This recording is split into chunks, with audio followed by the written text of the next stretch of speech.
Hello everyone and welcome to episode 3 of Chip and Chase, the NRL Fan Podcast. My name is Steve and my co-host is Dave. Hey Dave. Hey Steve, how you going mate? How you going guys out there listening and watching in on us? Mate, round one's wrapped up, huh? Yeah. Round one is now wrapped up. That's right. We've done round 1 of the NRL season. We're going to go through and review each of the games and then preview round 2 of the NRL 2022 season. What did you think of round 1? Tell you what, it was a bit of a weird one, to be honest with you. Mixed bag. A couple of upsets and a couple of teams turned up when they shouldn't, and nearly won the games. So yeah, it was a interesting round 1. Yeah, exactly. All right, well let's go through the games one by one. We'll start with the Thursday night game, which was Manly up against the Panthers, a game that was highly anticipated by a lot of people, expecting big things from this game, and did not expect the complete whitewash that we got from the Panthers over Manly. I thought Manly were going to show up and give us something more to see. Yeah, that outcome was not expected, definitely. I think both of us tipped Manly to start the year a little bit better and win this game, but there were 2 full squads, obviously bar Nathan Cleary. Panthers actually fielded 12 of the 13 grand final players that were in last year's grand final, and the Manly side was pretty much untouched. So yeah, it was 2 full squads. I don't know, Manly just seemed to really struggle with the intensity and the energy of the Panthers. They just looked down and out from the beginning, I think. Like, there was not really any stage where I thought, Manly are going to come back here or anything like that. But the Panthers, I mean, talking about hits and tackles for this game, I mean, I'm going to give it to the whole team. I've not seen such awesome defense like that in a round 1 game in a long time, man. So, yeah. Very impressive. Yeah, look, Manly obviously we expected to do a lot better than they did, but Panthers came out with a game plan. You wouldn't think that you would normally kick to Saab, Jason Saab, being the tall, fast player that he is, but by doing that and being up in his face, they took him out of the game. They nullified the impact that he did have, because you tackle him as soon as he's catching the ball and you've pretty much nullified any impact he's going to have.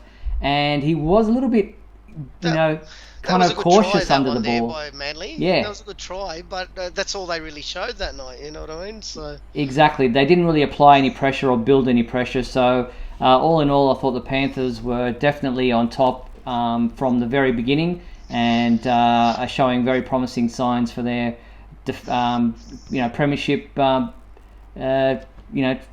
it called when they're trying to defend their premiership? Waiting to see whether that continues. I mean, it can only get better for them because Cleary's still to come back in the side, as you mentioned. Look, I was just going to ask you, what do you think of that little O'Sullivan that took his place that night? He did everything that was asked of him. He didn't overplay his hand. He structured his game really well. He played to the strengths, ran the ball to the line. So really, you couldn't have asked for more. Job, mate. Exactly, 100%. Couple of standouts for me in that game were Isaiah Yeo. Yeah. As a lock, mate. I mean, he's just one of the best ball players on the field. And little Api Coruscant had a good game. And Jake Trbojevic, on a losing team, still made 56 tackles. So good effort there by Jakey boy. Yeah, exactly. I couldn't fault Isaiah Yeo. He was just led from the front. Was an extra ball player, just phenomenal player. So well done to the Panthers, getting over the Manly Sea Eagles, as we said, 28-6 in what was an interesting game because of how one-sided it was. So well done to the Panthers. All right, Panthers. And a good crowd there, 16,901 at Bluebet Stadium. The Panthers fans were so keen, obviously, to get out and see their premiership winning team after not having been able to see them at all, or pretty much for most of the season in 2021. All right, Pushing on to the Friday night game where the Raiders took on the Sharks down at GIO Stadium in Canberra.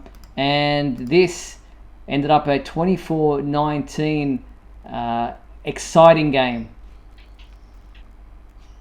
Yeah, I mean, we thought this one was going to kind of be anyone's game, and they proved that, both teams had come to kind of play and get the 2 points. I mean, Raiders welcome back into their side Nick Kotrick, which he looked good to be back in the green machine colours, and also the Sharks welcomed into their side Nico Hines and Dal Finucane, which were massive inclusions to both their teams. And these teams actually both narrowly missing the finals last year, only on for and against, Steve. Yeah, exactly.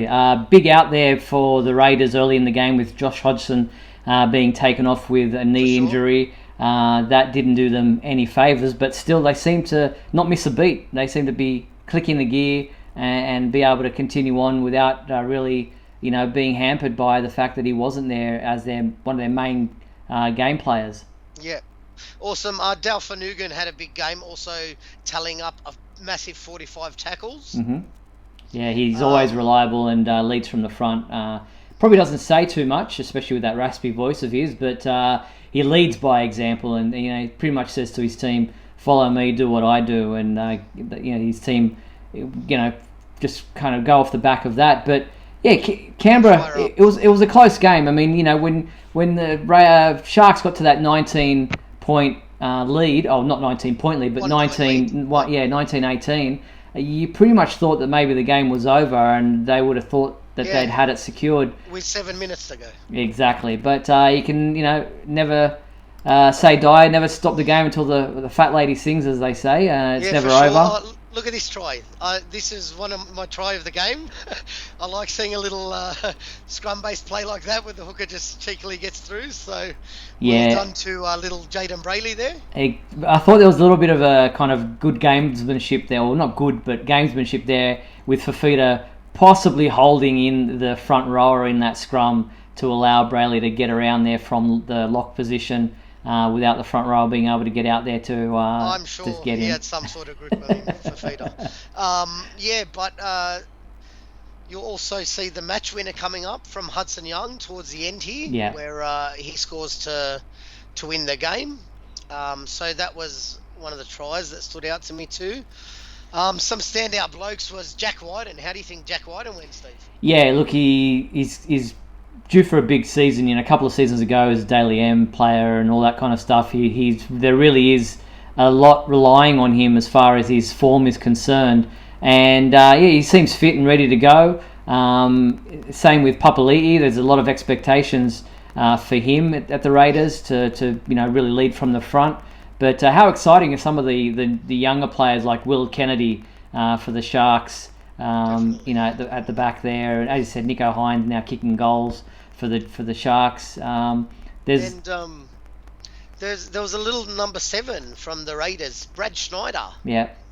Mate, I was watching the game and I could have sworn the whole game it was Croker taking the kicks. And then I saw his name come up and it's Brad Schneider. And I tell you what, he was landing them just like Croker does from everywhere. Yeah, exactly. And that was the match-winning try right there. There it is. So well done to the Raiders. I also thought Matty Moylan for a while, for the first time in a while, stood up in that game, and Nico Hines had a really good first game for the Sharkies. Yeah, exactly. So the Raiders there, correct me if I'm wrong, but I think we both tipped the Raiders.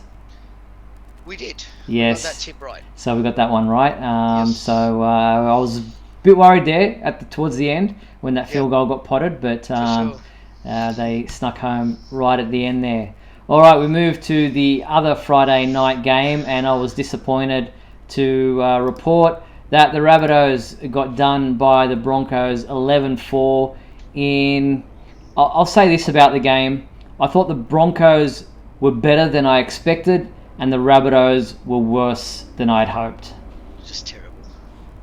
I mean, I wouldn't say terrible. There's a work in progress. I like what the coach said in the press conference there about how there is...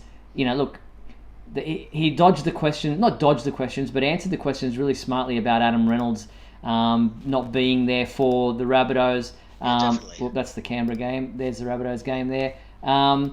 He's not there in the team anymore, so you can't think about what Reynolds would have done or what would have happened if Reynolds was in the team. He's not in the South team anymore. Good luck to the Broncos, they've got him. He didn't play in this game either for them.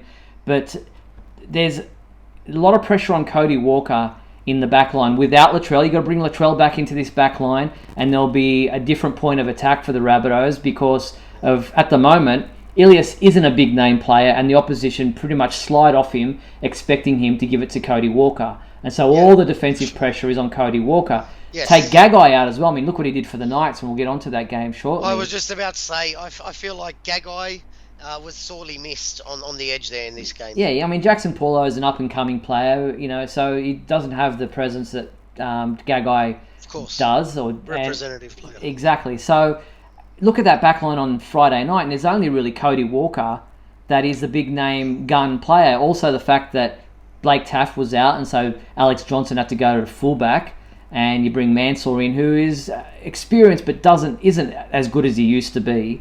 So I think South Sydney's backline will be better for the fact of having Latrell Mitchell back this coming week. 100%. Look, it was the big 8:00 game. I thought it delivered. It was actually one of the more exciting games to watch. I thought over the weekend. Unfortunately, little Reynolds wasn't there, but as you said, it's all done and dusted and forgotten about. I think the Jake Turpin topped the tackles with 50 tackles in that game. The try for me was big Corey Oates stretching out there at the end to score that try, which we haven't seen him do in a while. And a couple of standouts were Albert Kelly, Luke Capewell, and I think all the Broncos forwards really stood up and dominated the Rabbitohs forwards. Yeah, look, I'm not taking. They were tipping meters close to 200, the Broncos forwards that night, and I think your biggest meterage from one of your forwards was 102, so that tells a story by itself. 100%. Like I said, not taking anything away from the Broncos. They played really well. I thought Walters was a standout for them. He looked dangerous every time he got the ball. He's got a really good left foot step, and it can do put Reynolds next to him, and the Broncos are going to do big things, I think, this year. Sure. But disappointing. Souths were expected to win that game. It didn't happen for them, but good luck to the Broncos taking that game away 11-4. All right, then we move on to the Saturday game, and this was so funny for me because Roosters supporters on social media were giving it to the Rabbitohs about losing to the Broncos on Friday night, and then as they do. Yeah, and then Knights come out and that's too far ahead, that one. I don't have the scorecard for this one, but the Knights come out and take on the Roosters and smash them 20-6. Yeah, man. Look, let's just take a quick mention for legend Shane Warne here. Yeah, the SCG where this game was played was where his first Test match and his last Test match he played at this ground. So our thoughts go out to Shane Warne and his family. Look, man, hits and tackles. I tell you what, little Kurt Mann put an absolute bell ringer on Jared Warrior-Hargraves. He did. And it was like little man on big man, and he absolutely just ironed him out. So that was the hit of the game for me. And the two little number 9s really were up there in the tackle count with Connor Watson from the Roosters, 53, and Chris Randall from the Knights at 50 tackles. Wasn't this a wicked bounce for the Roosters? That was a great try, and Gagai on the spot. As I said earlier, Gagai for me was a real standout for the Knights. He looked so dangerous on that right edge for Newcastle, and was just giving the Roosters left edge nightmares all game, and well done. He ran for 200 metres, man. Yeah, Gagai. That says it right there. That's massive.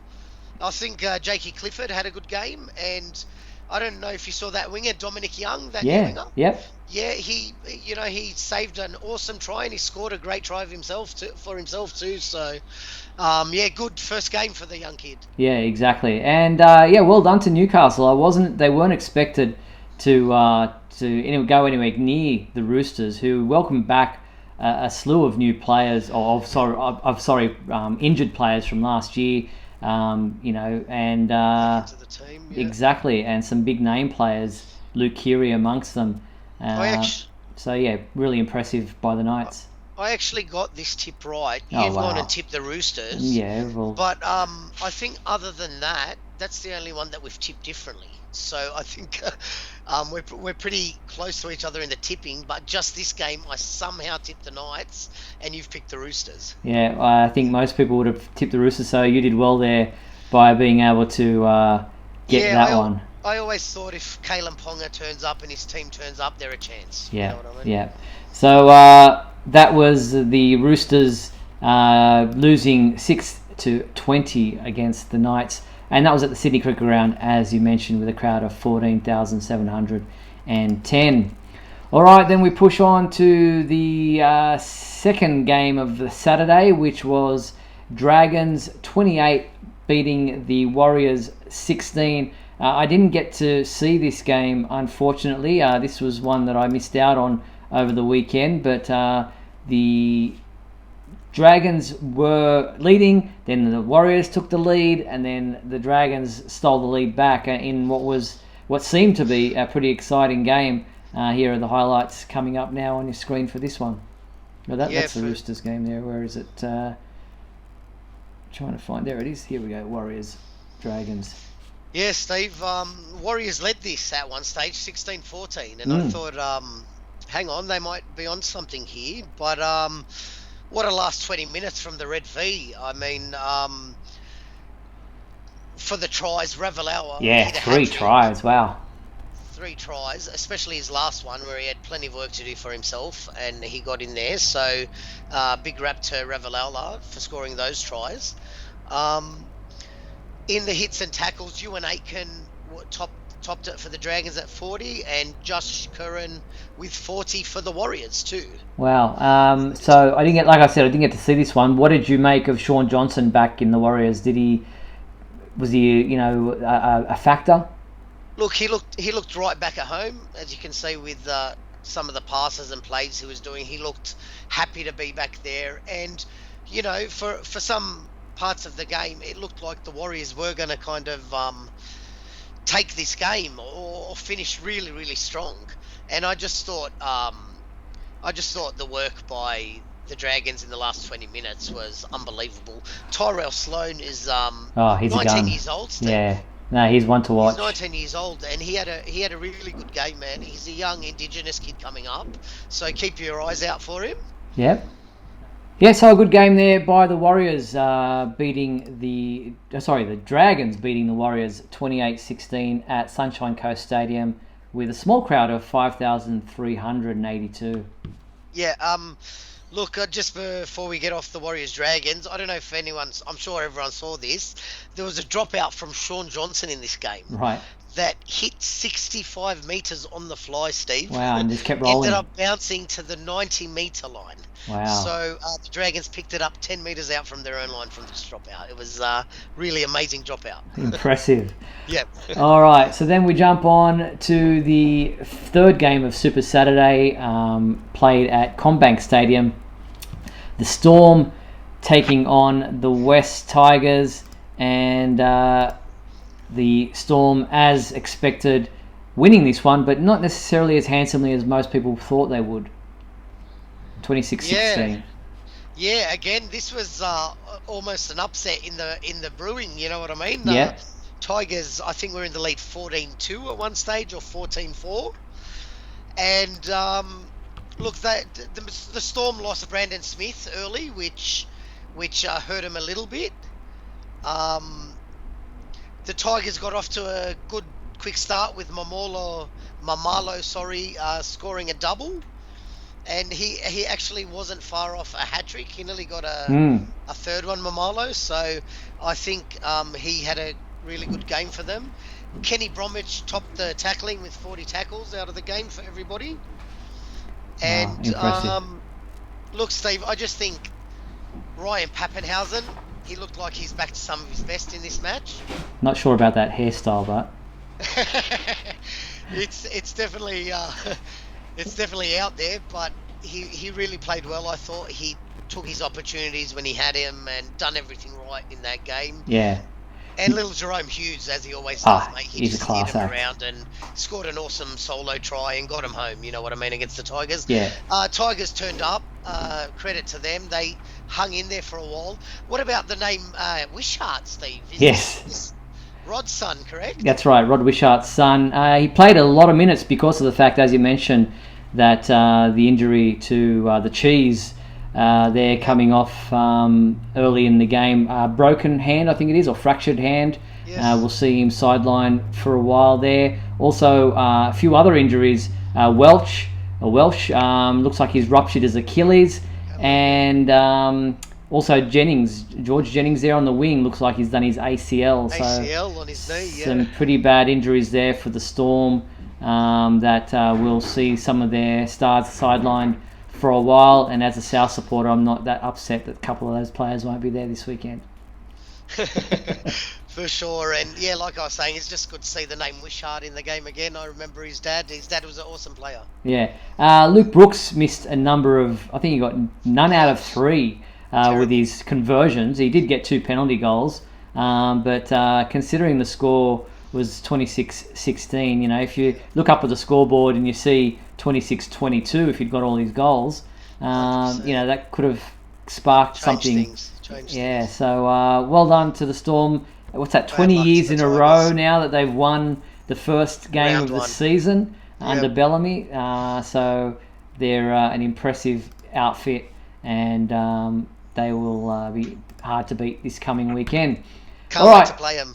Now, the game that you were at, you attended the Eels versus Titans game out at CommBank Stadium this on Sunday. That's the wrong scorecard there. There it is there.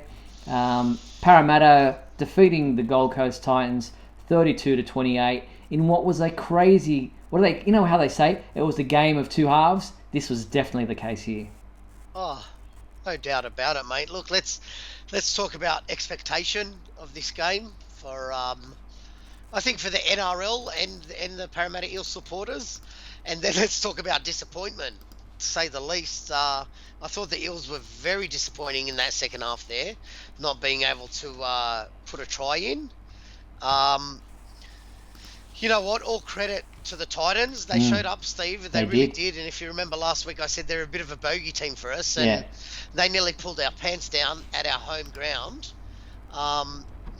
Look, little Sean Russell got a hat-trick. Unfortunately, he was also taken off with a bit of a rib injury, I believe, after that last stride. So he was a standout for me for the Eels. Hits and tackles, Tino... What's his surname? Mafusalala? How do you say it? I can't even say it. Tino Mafuasala, I think. Anyway, Big Tino topped at 35 tackles, and Sean Lane for the Eels at 35 tackles. Also standouts from the Titans for me were Jaden Campbell, always has a good game, and I thought David Fafita really brought it that game, Steve. Really? I thought he went missing for a lot of minutes. Like, when he did get involved, he was very dangerous, but I don't think he gets involved enough. No, I know. Yeah, possibly, but I just thought the couple of touches he had really damaged us. Yeah. And, you know, props out to both Eels props. You know, out of the Eels team, no one really stood out for me except little Sean Russell and both our props in Junior Paulo and Regan Campbell-Gillard. Yeah, they really led from the front and were very dangerous. There's an interesting situation here where you'll see, I think it's the next Parramatta try coming up, where the touch judge stands his ground and calls forward pass, but is ignored by the referee. And there was some dubious call. That pass for the Titans try in early on looked marginal as well. But if you look at this one here, no, not that one. There's the next. It's the last Sean Russell try. Where he gets hammered. Where he gets hammered. The touch judge is hanging back, calling forward pass. I think it's this one here, and he's totally ignored. He's standing there. So he's just standing there saying forward pass, and you can see him in the background, but he's ignored by the referee. And then and the coach for the Titans had some interesting words in the press conference about this one, because he said later on when Parramatta did a grubber kick through for a try, or actually it was a penalty, the referee said, no, play on, and then was overruled by somebody, and then gave a penalty. So he was unhappy with some of the officiating, but Parramatta were definitely the better team in this game and deserved the 2 points. But as you said, the Titans never gave up and were fighting to the end. I disagree with you.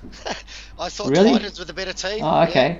I thought what I saw from the Eels in the second half was dismal. Let's not forget I am a Paris supporter, so you are going to be critical. I might be a little bit biased in what I say, but I mean, to win it solely on 3 penalty goals that Mitchell Moses kicked. At the beginning of the match, he missed 3 conversions, so it was like they handed him back 6 more points with those penalty goals. I thought it was a lackluster second half from the Eels. I thought the Titans really done well. And I don't know if you can bring it up, Steve, but there was a really, really funny incident in this match where Patrick Herbert took a dropout goal, and it's actually gone backwards and hit the corner post. The corner post. Yeah, no, I don't have that to highlight there, but that wasn't interesting. I've never seen that before in 40 years, and that was definitely a first for me. Yeah, that was... he couldn't have hit it if he wanted to. He couldn't have. No. So, obviously when Arthur came on and Brown got shifted into the centres because, as you said, the winger got taken off, that had an impact on the attack for Parramatta, but Definitely. They got the victory. I thought, it took Brown out of the game. Yeah. Jacob Arthur didn't play as good as I thought he could have, and Moses kind of went missing at some periods there in that last half. So some things to work on for the Eels, and some positives for the Titans going into next week. Exactly, and then the final game of the round was not a game that lived up to much hype, but it definitely... tell you what. You could have fallen asleep in parts of this game, but it was close for the fact that it was a low-scoring game, and it was the Cowboys and the Bulldogs, with the Bulldogs just sneaking away with this one, 6-4 in, as I said, a very low-scoring game. Yeah, it was very low score. Although, look, I wasn't expecting much. I don't think anyone was from this game.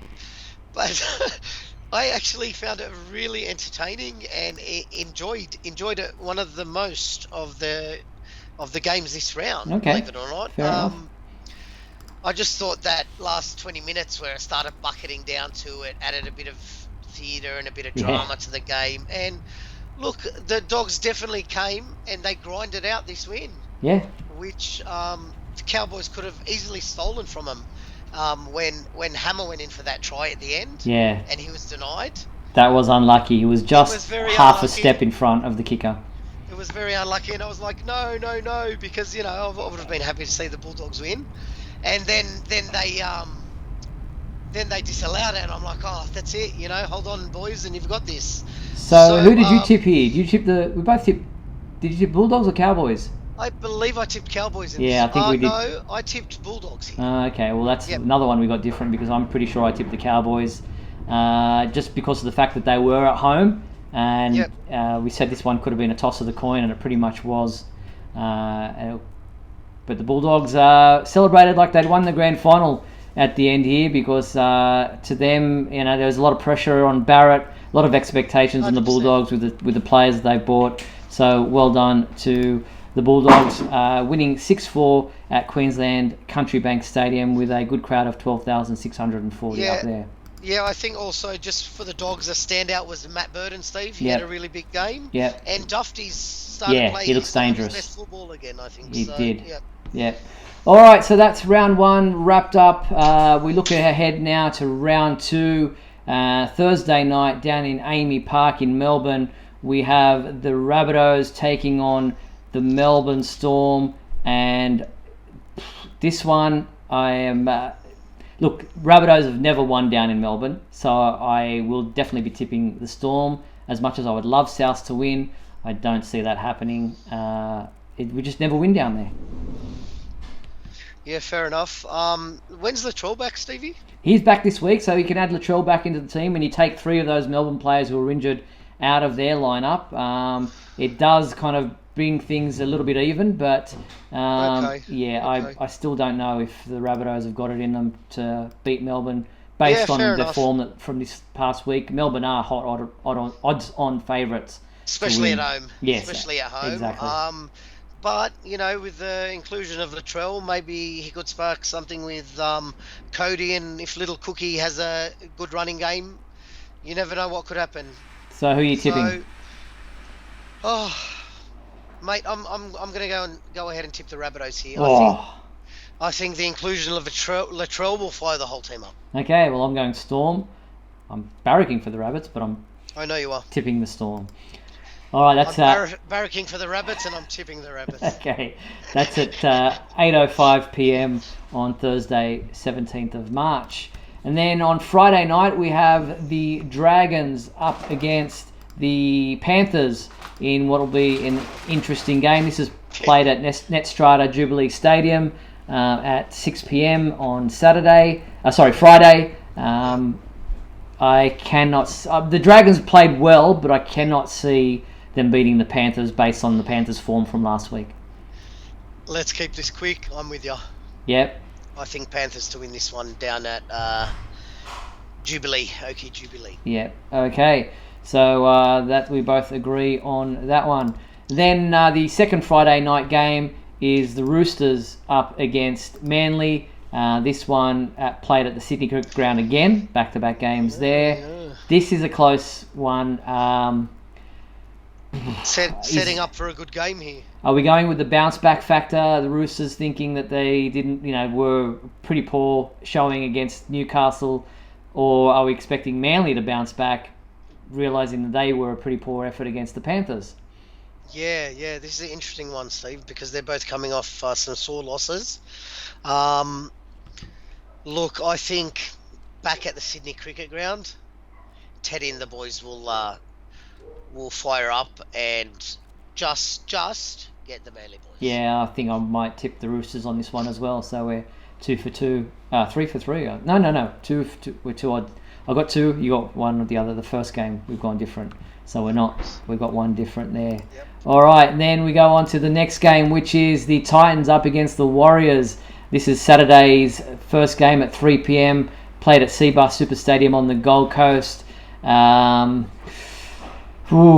Titans, I think, will be sore after losing that game against Para and will want to come up with a good showing. The Warriors, did well against the Dragons, but I can't see them beating the Titans on current form. Yeah, definitely. Look, I'm going the Titans here too. After that very, very narrow loss to the Eels at Parramatta Stadium, I think they're gonna stand up and give their home fans a good show. Although I think it'll be a close one as well. But if the Titans get the Fireburners going, they might take this by a lot. You never know. All right, next up is the Sharks up against the Eels. This is the 5:30 p.m. Saturday game, played at PointsBet Stadium. I'm going to go the Eels here, but this again could be anyone's game. Could go down to the wire.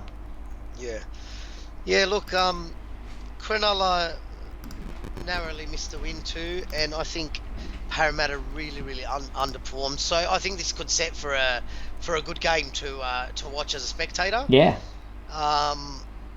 Both teams are going to be fired up, and obviously, these teams always do the Johnny Manor Cup Yes. every year. So there's a bit of emotional Attachment. emotional tie between both the teams. So I think they like to get there and play each other. I'm going to have to go with the Eels here. I think after last week's second half, they're going to work really hard at training and come out firing. But also, like I said, the Sharks may be dirty after that loss and really stand up in front of their home crowd.